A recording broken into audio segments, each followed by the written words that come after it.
এক পাগলে বলছে, আমার আল্লাহ যদি খুশি হয়ে আমাকে জাহান্নাম দেয় আলহামদুলিল্লাহ।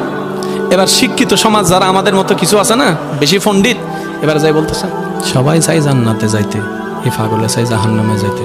কত বড় গাদা।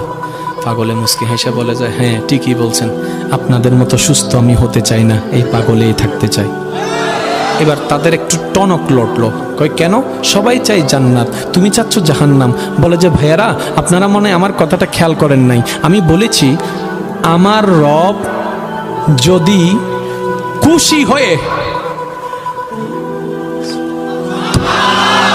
আমার রব যদি খুশি হয়ে আমাকে জাহান্নাম দেয়, আমি সেটাও নিতে রাজি। বলে যে এখনো বুঝলাম না। পাগল বলে জ্ঞান দিয়ে রবের বিষয় বোঝা যায় না, দিল দিয়ে বুঝতে হয়। আরে শুনো, রব যখন খুশি হয়ে যাবে জাহান্নামটা জান্নাত হয়ে যাবে, রব যখন নারাজ হয়ে যাবে জান্নাতটা জাহান্নাম হয়ে যাবে।